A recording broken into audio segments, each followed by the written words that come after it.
Hi guys, welcome to today's video. I'm here with the wonderful Cam Watkins from Darch Physio, and he's the one that's fixing my broken body. Part of the team. We've got between us and Helix and yourself, we're all working together to get that optimum body. That's right. So yeah, and so at the moment we're about almost heading towards 4 years post-accident. So right now we're treating little niggles as a byproduct of like getting to the next step of being a beast, you know? Yeah, we're on the journey to beast mode, absolutely. We're all on that journey. So we're all on that journey. Yeah, and that's sometimes not necessarily this perfect linear path, isn't it? It's kind of second time today I've heard someone say that. Like right. That the path to perfection or path to reaching your goals is never linear. No. And even though you're making changes, you won't always see it because that is always so up and down. But it's all part of it, and the beauty is often in some of those hurdles along the way, I think, and it's, you know, you're constantly learning, constantly evolving, and yeah, so obviously it'll be good to kind of see where we're at and see where we're at in that journey at the moment. Yeah. So today, I don't know if it's because being a bit sedentary or not as on my feet shooting as much, obviously with being in quarantine. Okay.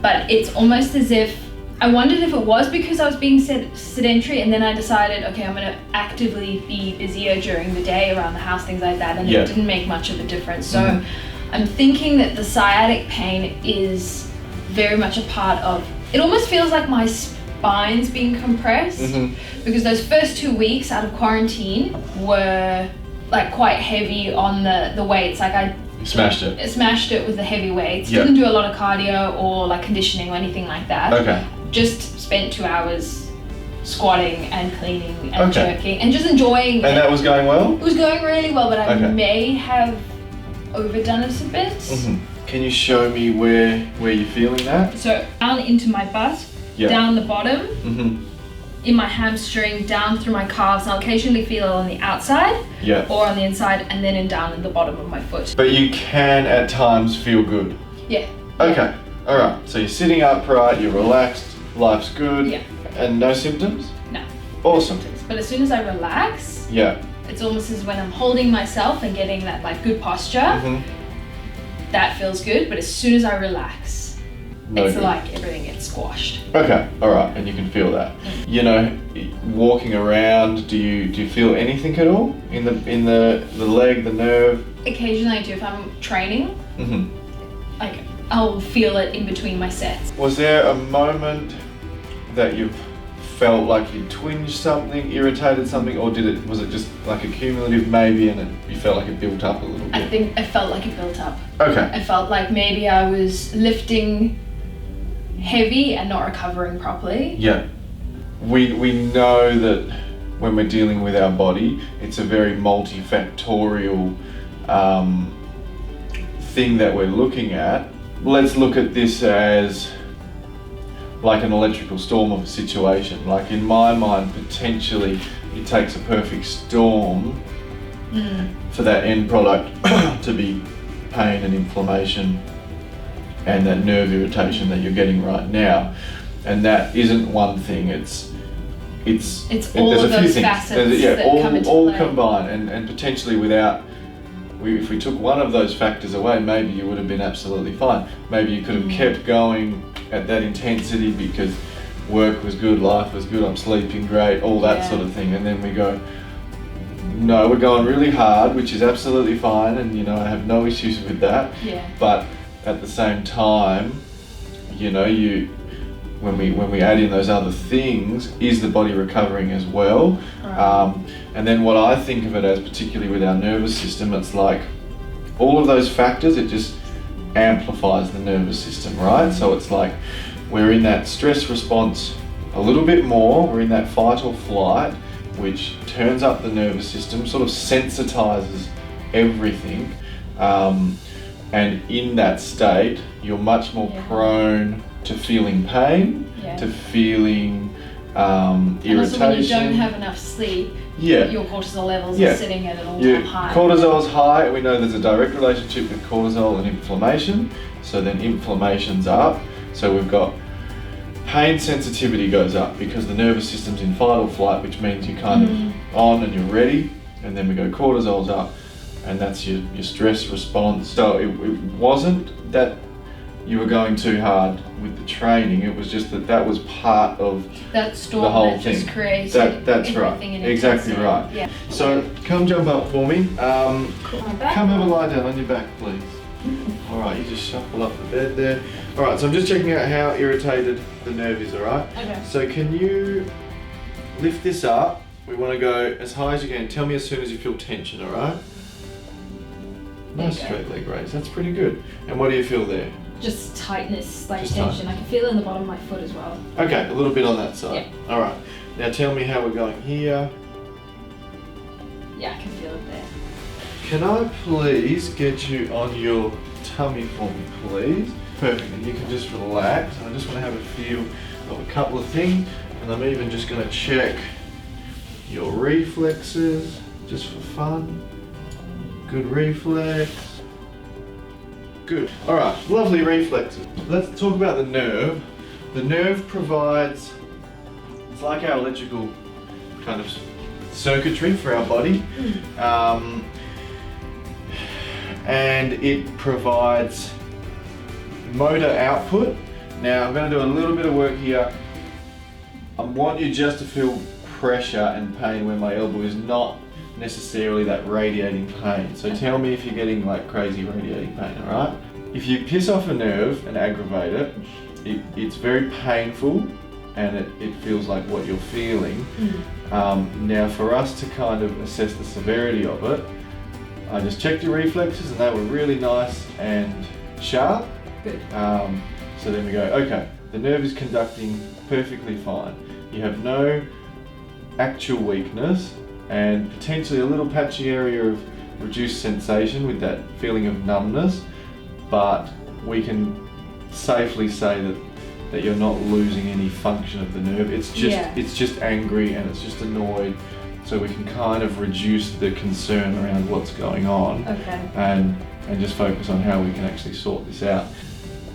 Now we know that with our muscles, they are always more relaxed after we run through a contraction. So ramping them up like that, particularly with my pressure and pushing against my pressure there, ramping it up and then relaxing it will actually allow yourself to release tension through here, which will take pressure off that nerve. So imagine if this muscle gets all tight and irritated, it will irritate that nerve and cause pain down through there. It becomes a chicken and the egg thing, because when the nerve is irritated, the muscles will tighten up, and then those tight muscles will irritate the nerve, and then you get stuck in a cycle, which is where you've been. And essentially, in terms of where you are, so it would be a very lower part of your spine, like L4-5, L5-S1, where you might just have some of that irritation going on through there. I'm just going to have a push through here, have a breath in and then out. Relaxing. Good. I love that so much. You needed that. Good. In and out. That's it. Good. Alright, that's us. I love that so much. That's good. You needed that. Absolutely. Okay, come and hop on your back for me. If you could crack my back every day, I'd be happy. You reckon you'd be all sweet? I would be like a really happy human being. Okay, now let me just check out a couple of things here. So can you push into my hand like you're going to push me away? And I know you're strong enough, you probably could push me away. So just keep meeting my resistance, keep pushing. Hold that there. Are you feeling all right there? Good work, you're doing good. Hold that there. And relax. Let me bring you up a little bit, up and out. And push. Push. Build it up. Push. Push me away a little bit more. Keep pushing, push me away a little bit more, push me away a little bit more, and then relax. How are you feeling? Good, actually. Doing all right? Good. One of our great tools against sciatic nerve irritation is that isometric contraction, or that hold relax of the muscles around it, like I did before as I was releasing with my elbow. And we've talked about it in the past, I know, but we just want to refine how we do that. Push against me again. So all I'm doing here is providing you something to push against. That's hard work. It is hard work. That's good. Hard work. That's what we want. And relax. That hard was work. tough. Yeah, no, hard work. My leg's dead. Okay, you okay? Yeah, no, I'm good. Is there any nerve pain? You feeling? No, okay, actually good. no. All right, that's good. So when you say dead Ooh, leg, we you just get a need, click, that was nice. I did hear that. We just need to clarify, so that's okay. And then coming out. That's looking good again. That's looking very good. Yeah, I'm very happy with that. Now just here, just gently push back against me. Gently, like just you're gonna push. Here. Like you're gonna push me away. Push me away.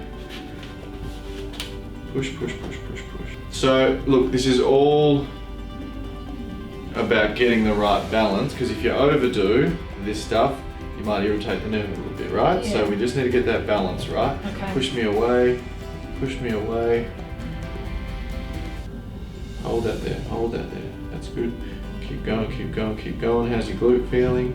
Working hard? It's screaming at me. It's working in the best kind of way? Yeah, no, in a good way. Alright. So we have isometrics in different ranges. Yeah. Where you do about a 5-second hold and about 5 to 10 reps and pick like 3 or 4 ranges. So you're really hammering that muscle. Yeah.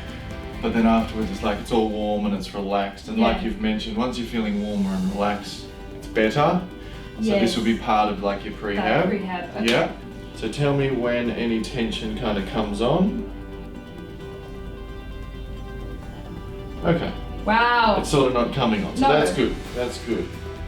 So we've helped to clear that right up, which is nice. And you're even, like if you pointed your toes, it would even be better. Yeah. So that's pretty cool. Yeah. So that's cleared that up. Awesome. Yeah. Wow. Pop on your hands and knees for me. So we'll go on the bed. Very basic. Oh, cat-cow. Yeah, so what we would start with is on your elbow. So come forward for me, so we don't need to go in the hole there. Yep, let your hips come down as well. Cool. So this, which would be the complete opposite to slumping in your chair, right? Oh, yeah. And it's the complete opposite to squatting, deadlifting, everything. You're extending, right? Yeah. So if we imagine that rounding the spine forward is creating a pressure on your discs and joints that's irritating the nerve, we could probably assume, and by the way you're moving, that by going back, it counteracts those forces and reduces the irritation. So this is a nice position to just pulse up and then come down and breathe in as you come up and breathe out, breathe in and out. As you start to loosen up, push your hands into the bed, get up a bit higher, up and out, up and out, pushing up, pushing out. Come up onto your hands and knees for me. So up we come, and then let's just do some cat-cow. So again, motion is lotion, head up, bum up, breathing in. So arch that back for me, there we come, yep. And then head down, bum down, breathing out. Good, up and up, breathing in. So motion is lotion. There is no better way to gently mobilize and reduce the irritation and the sensitivity throughout your whole spine and nervous system than pretty much cat-cow. All right? It's so good. It's such a nice way. Now, if you're finding you're a little bit stiff and sensitive, then we just start easy. Yeah. We just do small movements to start, and then we gradually move into bigger movements. So that's like a smaller movement. That's a smaller movement, but then as you get more mobile, as you get a bit warmer, as you start to feel that things are loosening up, then we can push through it a little bit more, which looks really good. And then from here, we're just going to go bum down towards your heels. Let's just make sure we're in. Yep, cool. That looks good. And so hands there, and you're just coming up and then back down again. Stretch out for me. Okay. Yep, stretching out. Deep breaths into your belly. And really just that kind of relaxing and kind of surrendering into that. Just letting that tension come down. If it was uncomfortable on your hips at all, if they're a bit pinchy, you can take your knees a bit wider. Yeah, you can take your hands over to this right side, take both over. So like that? Yeah, dropping down, breathing into this side, stretching out that whole side. Again, all these tissues are connected, so if we can reduce that tension throughout, that'll be nice, just breathing into that area. Again, belly breathing is winding down that nervous system, allowing things to relax. Taking the hands over to the other side, dropping this shoulder, lifting this shoulder, breathing into your belly on that side. Good. Slowing that breath down, getting out of that fight or flight, relaxing everything. This is perfect to do on waking and perfect to do before going to sleep. You know, just a way to kind of wind down that nervous system and relax everything. And back towards the middle again. And just chilling out, which is good. Now, does this feel good? I love this one. Good. All right. It's child's pose here. It's just, it's a chance to just relax everything. So it should be quite nice.